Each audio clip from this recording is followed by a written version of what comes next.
ابی شیبہ کی روایت فرمایا الحمدللہ الذی اذھب عنی العذاب وعافانی، فرمایا اے اللہ تیرا شکر ہے، واش روم سے نکلا ہے تو کہہ رہا ہے یا اللہ تیرا شکر ہے تو نے مجھ سے اذیت دور کی، وعافانی اور تو نے مجھے عافیت عطا کر دی، اذیت دور کر دی اور عافیت، بولیے واش روم سے نکلا ہے تو کیا کہتا ہے یا اللہ تیرا شکر ہے تو نے مجھ سے اذیت دور کر دی اور مجھے عافیت۔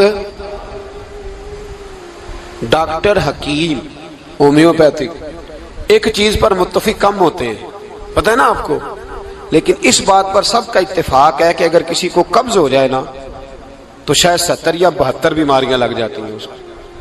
اور جب آدمی کو قبض ہوتی ہے نا، پیٹ کے اندر فضلہ جم جاتا ہے، خارج نہیں ہوتا، اس کو اعصاب کی بیماری ہوتی ہے، اس کے ذہن پر اثر ہوتا ہے اس چیز کا۔ آپ یہ مت سمجھیں کہ کھانا کھانا ہی ایک کمال ہے، اللہ نے یہ بھی نعمت بنائی ہے کہ کھانا جب خارج ہوتا ہے تو وہ بھی اللہ کا بہت بڑا احسان ہے۔ تو فرمایا تو سمجھا ہی نہیں، اگر تجھے قبض ہو جاتی، تیرے پیٹ کے اندر وہ چیز جم جاتی، تیرے لیے کتنی تکلیف کا باعث تھی۔ ان لوگوں سے پوچھئے جو اس کے بیمار ہیں، اس کے مریض ہیں، وہ کتنی تکلیف میں رہتے ہیں، سر میں درد ہوتا ہے، سر چکراتے ہیں۔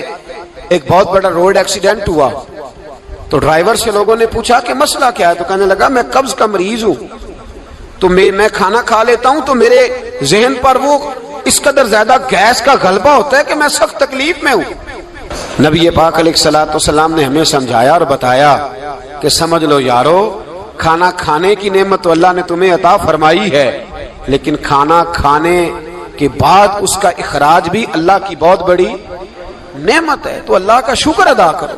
پھر جب آپ گھر سے نکلیں گے تو بھی اس کی دعا ارشاد فرمائی، بسم اللہ توکلت علی اللہ، اللہ کے نام سے گھر سے نکلتا ہوں اور میں نے بھروسہ بھی اللہ کے نام پہ کیا۔ جب گھر سے نکلیں تو کس کے نام پہ بھروسہ کریں؟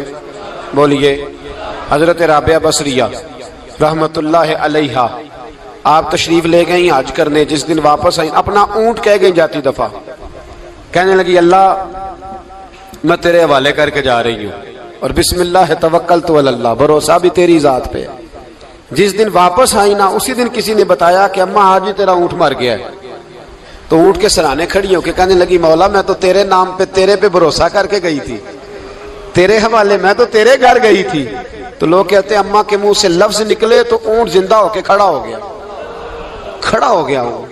تو اماں کہنے لگی نہیں تمہیں ہی غلطی لگی ہے، مرا ہی نہیں تھا، پہلے سے ہی موجود تھا، وہ اپنی کرامت بھی نہیں ظاہر ہونے دی۔ تو بھائی گھر سے نکلیں تو کس لفظ پر کہ یا اللہ میں تیرے بھروسے پہ نکل رہا ہوں، میں اس کے دو فائدے ہوں گے، ایک تو آپ اللہ کی امان میں جا رہے ہیں، اللہ کی امان میں آ رہے ہیں، اور دوسرا جس گھر کو آپ چھوڑ کے جا رہے ہیں اسے بھی اللہ کی امان میں دے کے جا رہے ہیں۔ تو کتنا لذت والی دعا ہے جو نبی کریم علیہ السلام نے ہمیں سکھائی۔ اب ذرا حدیث سنیں خوش ہو کے، دیکھیں حضور نے دعا سکھائی، فرمایا جب دیکھ لو نا کسی کو ہنستا ہوا، کیا کرتا ہوا؟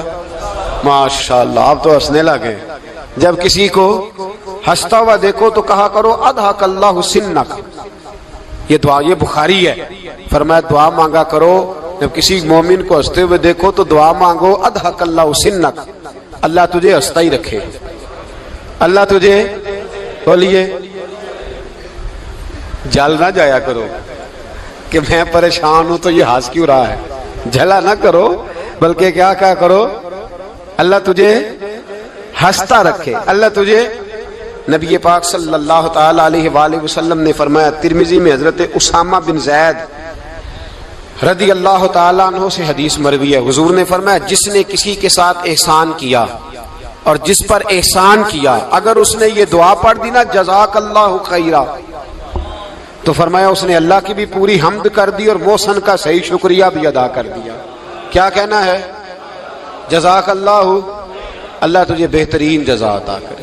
اس کا ترجمہ کیا ہے؟ اللہ تجھے بہترین، کیونکہ حضور فرماتے ہیں من لم یشکر الناس ولم یشکر اللہ، جس نے بندوں کا شکریہ ادا نہیں کیا اس نے اللہ کا بھی شکریہ ادا نہیں کرنا۔